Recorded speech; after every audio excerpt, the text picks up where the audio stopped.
नमस्कार। आज किस्सा गोई के अगले अंक में अपराध की एक और घटना लेकर आया हूं। आज के अपराध की घटना शुरू करने के पहले कल हमारे बहुत से मित्रों ने, कल के कमेंट बॉक्स में आप देखिएगा, अहमदाबाद में आतंकवादी गतिविधियों के ट्रायल के बाद कल जो 49 लोगों में 38 लोगों की फांसी हुई है उसके बारे में बताने को कहा था। ये वो लोग हैं जिन्होंने उस समय, उस दौर में 2005, 6, 7 और 8 में पूरे देश को हिला के रख दिया था।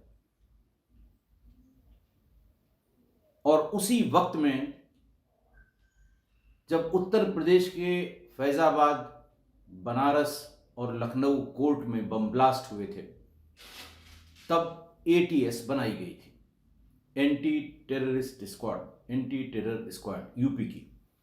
उसके पहले आतंकवाद और उससे रिलेटेड जितने काम थे वो एसटीएफ ही देखती थी। मैंने आपको बहुत बार बताया कि मैं एटीएस का संस्थापक सदस्य हूं और एटीएस को ही ये श्रेय जाता है कि इंडियन मुजाहिदीन को जड़ से देश से समाप्त किया गया और इन सारी घटनाओं में जो लोग थे उनको एक एक करके अकाउंट फॉर किया गया। आज मैं अपने किस्सा गोई के परिवार के लोगों से अनुरोध करूंगा कि वो मेरा पार्ट 101, 102, 103, 104, 105 और 106 जरूर देखें। ये पार्ट उस समय के हैं, मेरे उस पीरियड के हैं जब मैं एटीएस में तैनात था।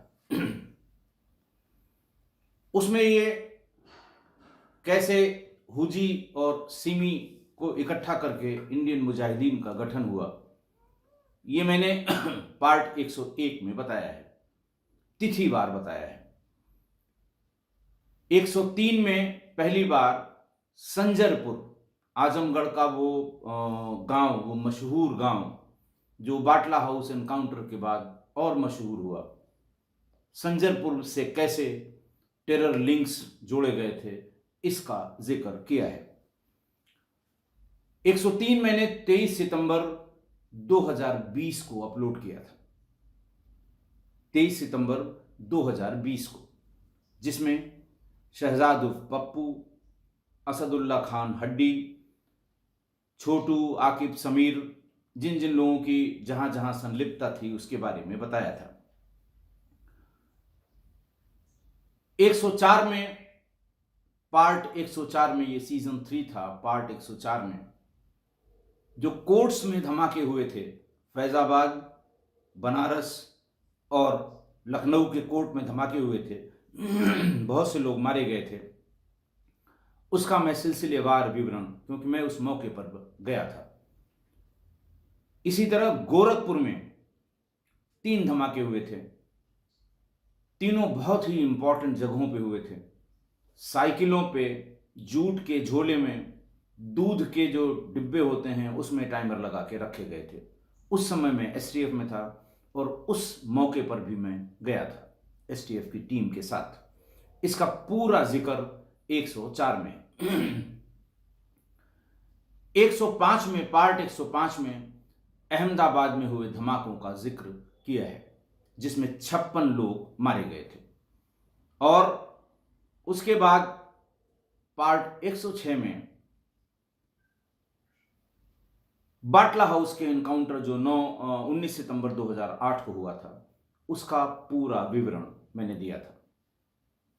क्योंकि बाटला हाउस एनकाउंटर में हमारे बहुत ही जाबाज पुलिस अधिकारी जो दिल्ली की स्पेशल सेल में थे, मोहन चंद शर्मा, वो शहीद हुए थे। और बाटला हाउस के एनकाउंटर के बाद ही आईएम की, इंडियन मुजाहिदीन का अंत होना शुरू हो गया था। बाटला हाउस एनकाउंटर में इनके 2 प्रमुख आतंकवादी, आतिफ अमीन और साजिद, ये मारे गए थे। बाटला हाउस एनकाउंटर के पीछे जो हुआ था वो मैंने सब आपको 106 में बताया है। दिल्ली में सीरियल ब्लास्ट हुए थे, गंभीर सीरियल ब्लास्ट हुए थे और उसी को परस्यू करने में मोहन चंद शर्मा को अलग अलग इंफॉर्मेशन मिल रही थी। उनको इंफॉर्मेशन मिली, वो मौके पर गए बाटला हाउस में, जहां इन आतंकवादियों ने उन पर गोली चला दी। उनकी मृत्यु हुई, लेकिन मृत्यु के पहले दो बड़े जो इनके टॉप के लीडर थे, आतिफ अमीन और साजिद, ये दोनों भी मारे गए थे। शहजाद बाटला हाउस एनकाउंटर में ट्रायल इसका हुआ था, जिसमें उसको आजीवन कारावास हुई थी। 105 में, पार्ट 105 में मैंने जयपुर के सीरियल ब्लास्ट का भी जिक्र किया है। 106 में दिल्ली के, मैंने बताया कि 106 में दिल्ली का सीरियल ब्लास्ट और उसकी सीक्वेंस में बाटला हाउस एनकाउंटर के बारे में बताया था। अहमदाबाद में सबसे पहले इनका ट्रायल शुरू हुआ। उनमें से वो लोग भी थे कुछ जिन्होंने वहां स्थानीय रूप से आतंकवादियों की मदद की थी। वो लोग भी थे जिन्होंने कुछ उनको सामान मुहैया कराया था। वो लोग भी थे जो उसमें रैकी करने में शामिल थे। और धीरे धीरे एक एक करके यूपी एटीएस ने बहुत मेहनत करनी पड़ी थी उस समय, मैंने उन सब में बताया है। जैसे असदुल्ला हड्डी के लिए उस संजयपुर गांव में घुसना मुश्किल है। आजमगढ़ की टोपोग्राफी और वहां की ज्योग्राफी के बारे में जो लोग जानते हैं, पुलिस का आदमी चाहे सादे में चाहे वर्दी में घुस नहीं सकता। और जाने कितने जतन करने पड़े हमारी आजमगढ़ यूनिट को असदुल्ला को पता करने के लिए, उसके घर का पता करने के लिए, उसकी लोकेशन जानने के लिए। उसकी शादी का रिश्ता लेकर एटीएस के लोग अलग अलग भेष में वहां गए थे।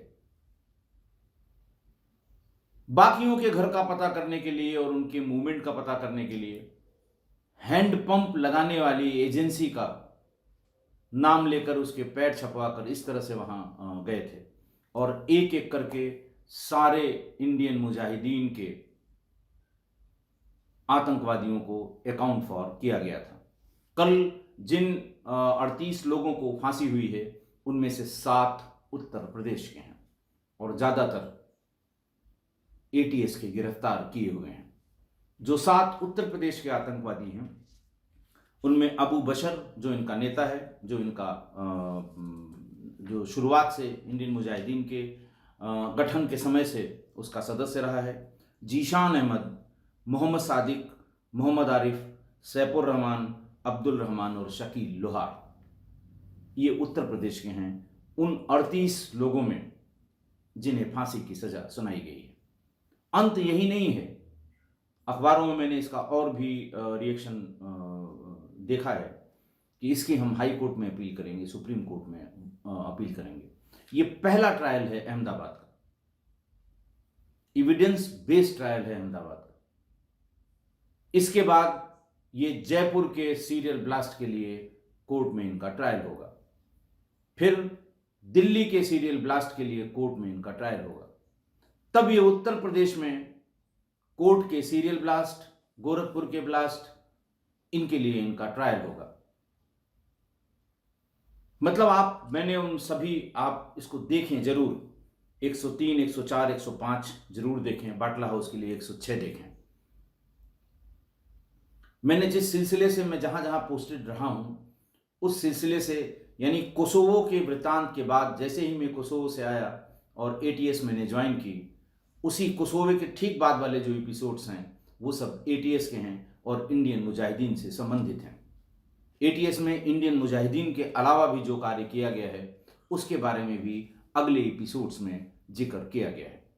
तो आप इनको देखेंगे तब आप इस बैकग्राउंड तक पहुंचेंगे कि कैसे इनको फांसी की सजा हुई है। मैं बहुत दावे से कह सकता हूं, उस अपने जो मैंने 23 सितंबर 2020 को जो 103 पार्ट अपलोड किया था, उसमें भी मैंने कहा था कि इतने एविडेंस हैं कि ट्रायल में इनका बच पाना मुश्किल है। मैं आज फिर कह रहा हूं कि जयपुर और दिल्ली के धमाकों में इतने एविडेंस हैं। देखिए इनका दिमाग, देखिए, ये ब्लास्ट करने के तुरंत बाद देश के सभी नामी गिरामी मीडिया हाउसेस को मेल करते थे। ब्लास्ट के पहले साइकिल में या जहां कहीं इन्होंने लगा रखा है आईईडी, उसकी फोटो लगाते थे। उसके बाद ब्लास्ट होने के 10 मिनट के भीतर सबको मेल आ जाती थी और नीचे लिखते थे इंडियन मुजाहिदीन। और पूरे देश की एजेंसीज परेशान हो गई थी, क्योंकि ये चोरी के वाईफाई नेटवर्क से मेल किया करते थे। मुंबई से, पुणे से, दिल्ली से गाड़ियों में बैठ के रैकी करते थे, जहां इनको वाईफाई के सिग्नल मिल जाते थे अनप्रोटेक्टेड, उसी से लॉगिन करके मेल कर दिया करते थे। और जिसका, गरीब का, बेचारे का वाईफाई इस्तेमाल होता था, वो कई कई हफ्तों तक पुलिस थानों में बुला बुला के पूछताछ होती थी। इसलिए मुश्किल हो गया था इनका पता करना। भटकल बंधु जो बाहर से बैठ के ऑपरेट करा रहे थे, उनके थ्रू धीरे धीरे धीरे धीरे, और भला वो मोहन चंद शर्मा का, ईश्वर उनकी आत्मा को शांति दे, अगर ये बाटला हाउस का एनकाउंटर न होता तो इंडियन मुजाहिदीन के पूरे स्ट्रक्चर का पता भी न लगता। बहुत टाइम लगता ये पता होने में कि संजरपुर से ये सारा स्ट्रक्चर ऑपरेट किया जा रहा है। तो हमारे किस्सा गोई परिवार के जिन तमाम लोगों ने कल ये अनुरोध किया था कि इस ट्रायल और फांसी के बारे में भी कुछ बताएं, तो मेरा मानना भी है और मेरा दायित्व भी है, क्योंकि मैं इस सब के बारे में पहले बता चुका हूँ। जिस जिस ब्लास्ट के संबंध में आप जानना चाहते हैं, क्योंकि इनमें से एक ब्लास्ट को छोड़ के सारे ब्लास्ट के मौके पर मैं अपनी टीम के साथ गया हूँ, एटीएस में रहते हुए। लिहाजा 101 में तो गठन की बात है, 2, 3, 4, 5 और 6, इसमें अगर आप समय देंगे तो आपको ये पूरी केमिस्ट्री का ज्ञान हो जाएगा कि आखिर किस तरह से इन्होंने पूरे देश में एक साजिश के तहत तरह तरह के हमले किए थे। कल वाले एपिसोड के बारे में भी एक जानकारी आपको मैं दे दूं। श्री प्रशांत मिश्रा ने लिखा है कि मेरे गांव, जो थाना गुंगटेर, जिला बाराबंकी का गांव है जमुआ, बैंक मैनेजर साहब जयबख्श सिंह इसी गांव के रहने वाले हैं। उन्होंने आगे लिखा है कि उनकी पत्नी और बेटे की हत्या के बाद उनकी पहली पत्नी जेल चली गई। 1-2 साल जेल रहने के बाद फिर वो वापस आ गई। इस बीच में जयबख्श सिंह ने एक और शादी कर ली। मैंने कल कहा था कि जरूर उसने उनकी पहली पत्नी के भतीजे आनंद सिंह ने कहा था कि फिर ये शादी करेंगे तब देखा जाएगा, तो फिर उन्होंने वहाँ शादी कर दी। लेकिन इस बार इस नई पत्नी को वो लखनऊ के नए मकान में नहीं ले गए, उसे गांव में ही रखा। लेकिन इसी बीच पिछले साल की कोरोना में बैंक मैनेजर श्री जयबख्श सिंह की कोरोना में मृत्यु हो गई। ये अपडेट प्रशांत मिश्रा ने दिया है, जो उसी गांव के रहने वाले हैं। एक और बात मैं कहना चाहता हूँ, बार बार कुछ लोग, हमारे जो मित्र भी हैं, हमारे शुभचिंतक भी हैं, हमारे किस्सा गोई परिवार के सदस्य भी हैं, इस बात पे जोर देते हैं कि साहब अगर आप ट्रायल का नहीं पता लगा पाते तो किस्सा सुनाने से क्या फायदा। मेरी ये समझ में नहीं आता कि ट्रायल में उनका क्या इंटरेस्ट है। मैं क्राइम से बचने का, क्राइम के तरीके का, क्रिमिनल के बिहेवियर का, क्रिमिनल की मेंटेलिटी का, इन सब के बारे में चाहता हूं कि आप जानकारी रखें। 1000 बार बता चुका हूं, कम से कम 100 एपिसोड में बता चुका हूं कि उस जमाने की बातें जब हमारे पास कोई इलेक्ट्रॉनिक एविडेंस का साधन नहीं था, सिर्फ गवाहों के बयान पे ये चीजें ट्रायल हुआ करते थे। लेकिन साहब नहीं, वो ट्रायल में क्या हुआ ये बताइए। 25 साल पहले ट्रायल में क्या हुआ। और एक ने तो बहुत ही अच्छी, क्या अभद्र टिप्पणी की है कि साहब आप रिटायर हो गए, अब तो कोई नहीं सुनेगा आपको, कोई क्यों बताएगा। हम क्यों जानना चाहें ये नहीं समझ में आता। ट्रायल की अगर कोई टेक्निकल दिक्कत है, यानी जब मैं बरेली, शाहजहांपुर, पीलीभीत और बदायूं की जितनी बातें मैंने बताई, सब में ट्रायल की डेट तक बताई कि अगली तिथि कब है। उससे क्या लाभ हुआ उन लोगों को जो अब ट्रायल के बारे में पूछ रहे हैं। कहते हैं साहब किस्सा अधूरा लगता है, कहानी अधूरी लगती है। इसका मतलब आपका क्राइम में कोई इंटरेस्ट नहीं है। क्रिमिनल जस्टिस सिस्टम के तमाम लोग आपको गूगल पे अवेलेबल मिलेंगे। आप उनको सब चीजें बताइए और उनसे पूछिए क्या हुआ होगा। और उन्होंने ये भी लिखा है कि साहब आप लोगों से रिक्वेस्ट करते हैं, आप खुद नहीं पता करते हैं, लोगों से रिक्वेस्ट करते हैं, कैसे पता लगेगा? 25-30 साल के रिकॉर्ड्स या तो अदालत से पता लग सकते हैं या फिर संबंधित व्यक्ति से, दोनों तरफ के। कौन बताएगा? और क्यों इतनी कोशिश की जाए? कोशिश की गई, लेकिन अगर नहीं है तो सब पूरी टीम लगा के अपने सारे यारों को, दोस्तों को, अपने जितने लोग हैं किसी इसी काम पे लगा दें कि साहब ये मुकदमा छूटा कि इसमें सजा हुई है। क्या मिलेगा इससे? बहरहाल ये कल की अपडेट थी, मैंने आपको बता दी। आज जिस वाकये का मैं जिक्र करना चाहता हूं वो वाकया है 3 मार्च 2003 का। थाना है कैंट, जनपद है लखनऊ। लखनऊ में गन्ना संस्थान करके एक बड़ी जगह है, जिसको केंद्रीय गन्ना संस्थान कहते हैं। उसके पास की झाड़ियों में, ये कैंट में है, नहर के पास है, बहुत बड़ा इलाका है जो रिसर्च सेंटर है केन का। उनकी झाड़ियों में एक छत विक्षत लाश मिली। ऐसा लगता था कि वो 3-4 दिन पुरानी लाश है, सड़ गल गई थी।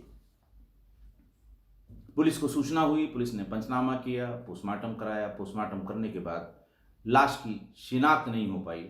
लावारिस में 48 घंटे बाद जो एनजीओज लावारिस लाशों का अंतिम संस्कार करते हैं उनको वो सौंप दी गई और उस लाश का भी अंतिम संस्कार कर दिया गया। लाश के अंतिम संस्कार के बाद 5 मार्च 2003 को शाम के समय थाना कैंट के नेहरू रोड की रहने वाली एक महिला मंजू थाने पर आई और उन्होंने कहा कि साहब 24 फरवरी को मेरे पति गए हुए थे अपनी ड्यूटी पर, लेकिन लौट कर नहीं आए।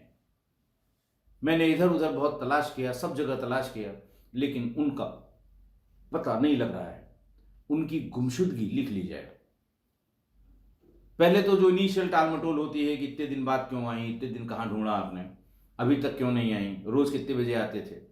बाहर जाने वाला उनकी ड्यूटी है कि यही रोज सुबह जाते हैं, शाम को चले आते हैं। बहरहाल उसने जिद की, उनकी गुमशुदगी लिखी गई। हुलिया मांगा पुलिस वालों ने, क्या कपड़ा पहने हुए थे, सब उसमें लिखवा दिया गया।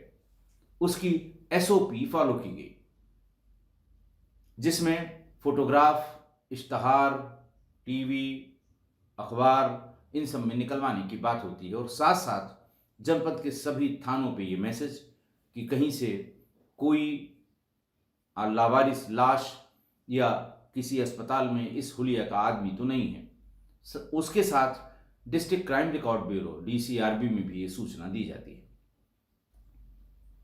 यहां थाना कैंट ने अपने रिकॉर्ड नहीं देखे, एसओपी का पालन कराने के लिए उन्होंने सब जगह सूचना भेज दी। वायरलेस पे सभी थानों को और डीसीआरबी को नोट करा दिया। अगले दिन डीसीआरबी वालों ने वायरलेस पर ही उनसे कहा कि पहले अपने थाने का रिकॉर्ड देखिए। डीसीआरबी की सूचना के मुताबिक 3 मार्च को आपके यहां इसी हुलिये और कपड़े का पहनावे का एक व्यक्ति लावारिस लाश के रूप में पाया गया था, जिसका आपने पंचनामा करा के पोस्टमार्टम कराया था। कृपा करके वादी जिसने ये लिखाया है गुमशुदगी, उसको बुलवा के उस कपड़े और फोटो से उसकी पहचान कराइए। मंजू को थाना कैंट पर बुलाया गया और इस बीच में फील्ड यूनिट के जो लोगों ने फोटोग्राफ खींची थी वो फोटोग्राफ भी मंगा ली गई। जो पोस्टमार्टम के से पहले कपड़े उतारे जाते हैं, पोटली बनाकर थाने भेजी जाती थी, वो भी निकाल लिया। जो सामान उसके शरीर से, और जैसे लॉकेट होता है, ताबीज होता है, इस तरह के जो सामान है वो भी निकाल लिए। मंजू को दिखाया गया। देखते ही मंजू दहाड़ मारकर रोने लगी और उसने बताया कि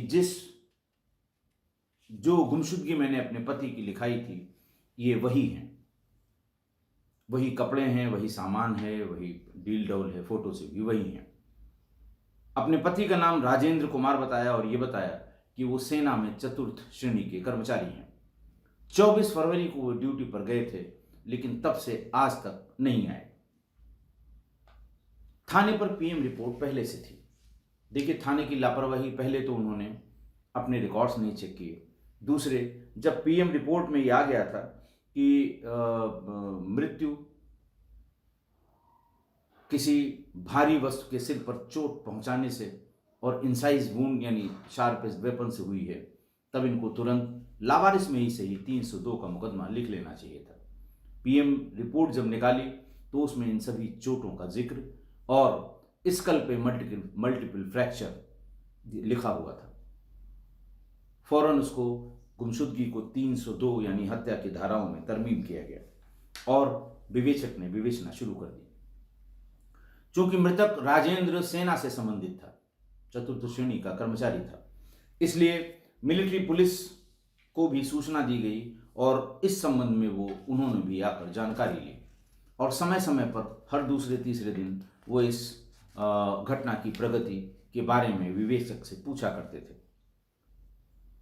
कैंट थाने का जो विवेचक था वो वही 3 चीजें जर जोरू जमीन यानी आशनाई, रंजिश और संपत्ति, इस पर उन्होंने अपनी विवेचना केंद्रित कर ली थी।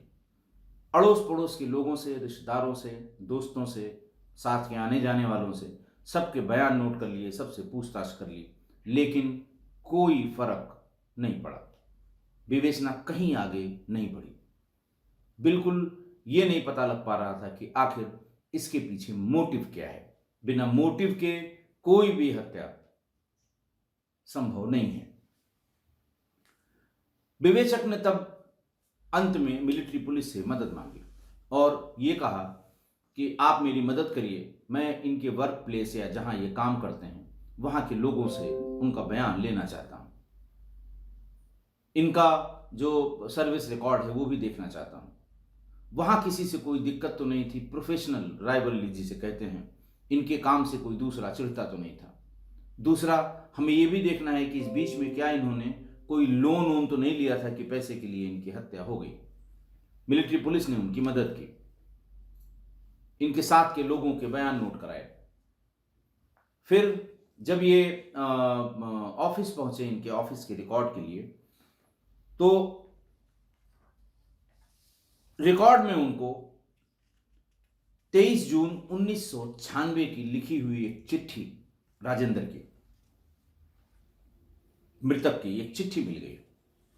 उसमें राजेंद्र ने यह लिखा था कि मेरी पत्नी मंजू के संबंध राजेश से हैं जो मेरा सहकर्मी है और मुझे आशंका है कि मेरी पत्नी मुझे मरवा कर मेरे फंड और बीमे का पैसा हड़पना चाहती है ताकि वो राजेश के साथ ऐशो आराम से अलग रह सके।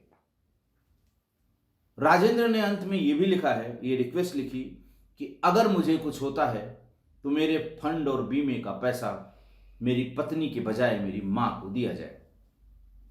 उसने अपनी मां का नाम और मां का पता भी उस प्रार्थना पत्र में अंकित कराया था। अंत में उसने ये भी लिखा कि मेरे इस पत्र को पूर्णतया गोपनीय रखा जाए, इसकी जानकारी किसी भी कीमत पर मेरी पत्नी को नहीं होनी चाहिए। अगर ऐसा हुआ तो वो राजेश के साथ मिलकर कोई न कोई साजिश जरूर करेगी जिसमें मेरा ही नुकसान होगा। इस एप्लीकेशन पर संबंधित अधिकारी ने, जो भी इसको देखते होंगे, उन्होंने एक आदेश भी किया था कि इस प्रार्थना पत्र पर नॉमिनी चेंज करने का काम नहीं किया जा सकता। प्रार्थी को बुलवा लिया जाए और नॉमिनी चेंज कराने की जो विधिक प्रक्रिया है उसे अवगत करा के, अगर उसे नॉमिनी अपनी मां को बनाना है तो उस प्रक्रिया का पालन करा दे ताकि इसकी पत्नी का नाम काटकर इसकी मां का नाम उस पर चढ़ा दिया जाए। रिकॉर्ड्स के मुताबिक उसको बुलाया गया और आया भी।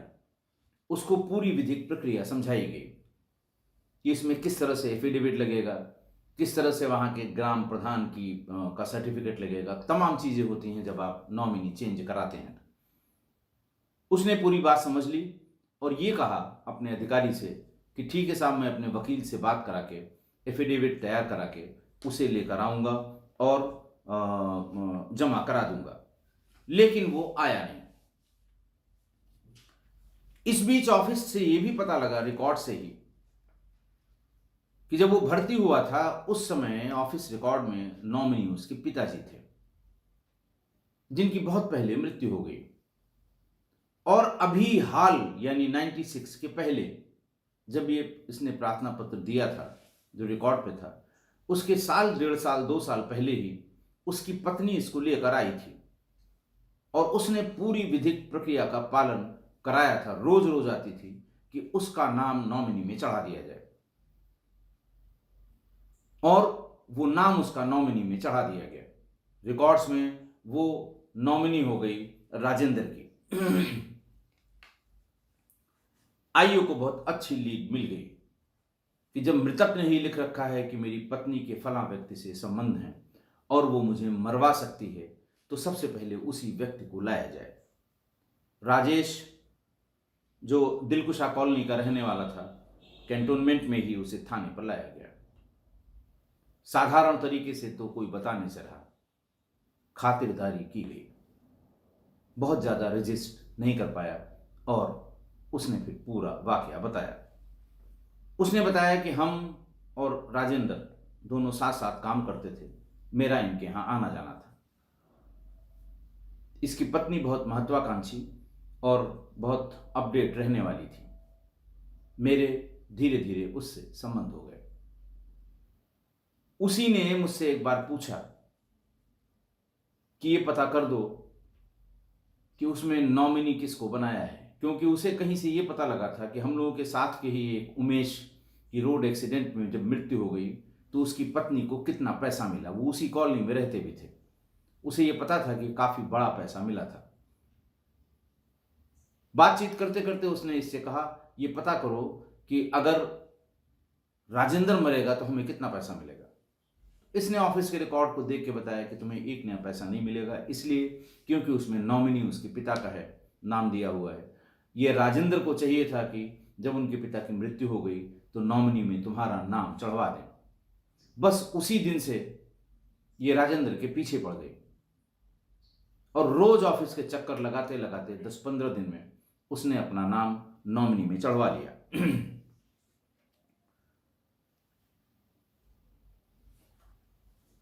वैसे भी वो हमेशा ये पूछा करती थी कि पैसा इतना ही देते हैं, इनकी तनख्वाह कितनी है, कितना पैसा कटता है, फंड में कितना पैसा है, इस तरह की बातें वो पूछा करती थी। राजेश ने ऐसा बातचीत में बताया। फिर एक दिन उसने कहा कि अब पता करके बताओ कि अगर राजेंद्र मर जाए तो इस समय मुझे कितना पैसा मिलेगा। फिर उसने जोड़ घटा के अपने से ही राजेश ने कहा कि मैंने पता किया है, इतना लगभग इतना मिलेगा।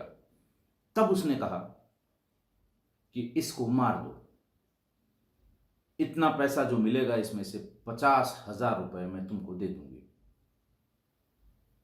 राजेश कहने लगा कि मैं बराबर आज और कल और परसों ये वो करके टालता रहा। उसका कारण ये था कि मेरी हिम्मत नहीं पड़ रही थी कि मैं राजेंद्र को मार दूं। धीरे धीरे उसकी भी समझ में आ गया कि मैं टाल रहा हूं। उसने मुझसे दूरी बना ली और एक दूसरे सहयोगी बाबूलाल से संबंध स्थापित कर लिए।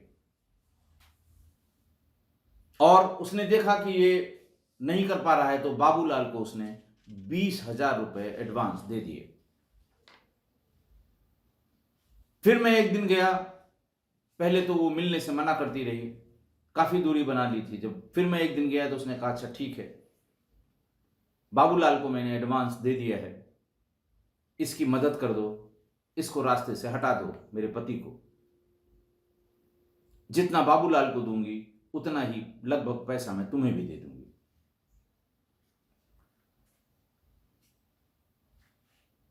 उसने कहा अब क्या बात हो गई?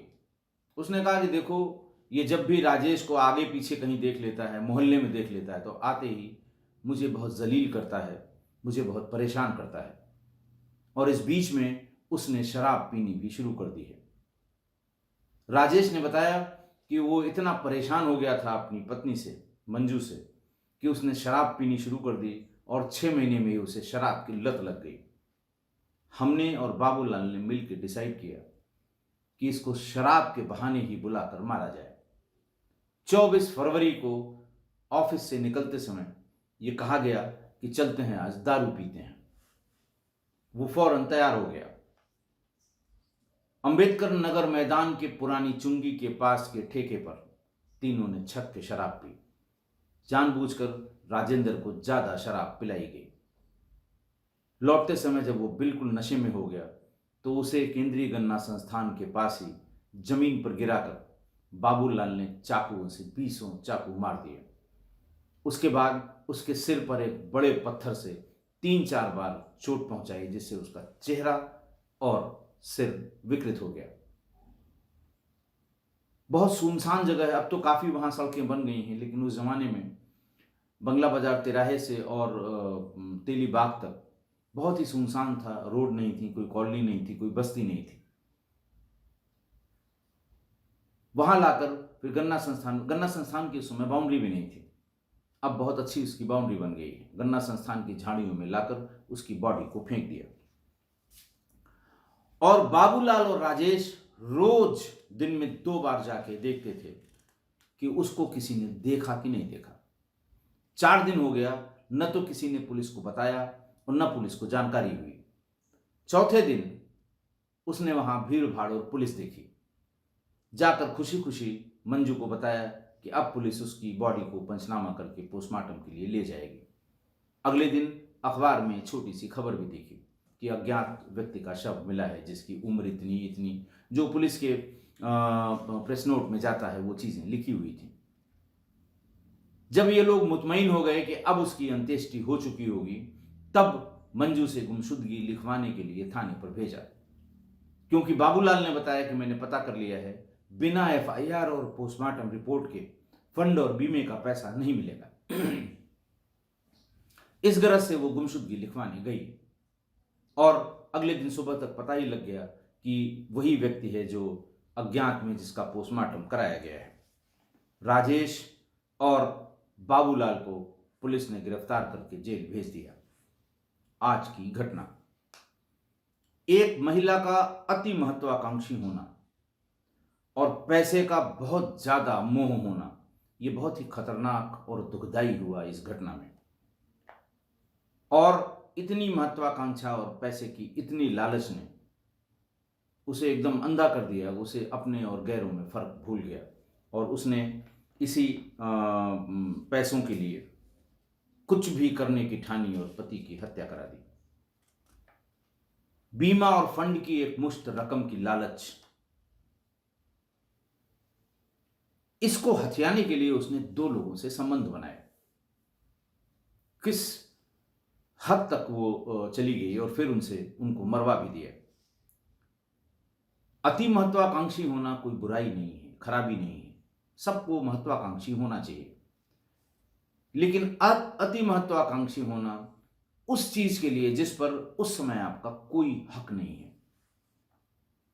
शॉर्टकट से आप अपनी इस महत्वाकांक्षा को पूरा करना चाहते हैं और यही अपराध को जन्म देता है। यह बात महिला और पुरुष दोनों पर लागू होती है। मैं कम से कम 15 या 20 अपराध की ऐसी घटनाएं बता चुका हूं जिसमें इसी लालच में कि जल्दी से 10 बीघे जमीन का मालिक बन जाऊंगा, या अगर इसको मार दिया जाए तो मेरा बेटा इस पूरी प्रॉपर्टी का वारिस हो जाएगा। शॉर्टकट में, लालच में, अधिक महत्वाकांक्षा में हमेशा अपराध जन्म लेता है। इसलिए घर परिवार में, हमारे किस्सा कोई परिवार में, यदि किसी का भी किसी धन के लिए, जैसे वो राजेश से बार बार तनख्वाह के बारे में पूछती थी, अगर कोई भी व्यक्ति किसी के धन के लिए, उसकी संपत्ति के लिए जरूरत से ज्यादा पूछताछ कर रहा है तो सतर्क हो जाना चाहिए। आशा है आप मेरी बात से सहमत होंगे। आज के लिए इतना ही। बहुत बहुत धन्यवाद।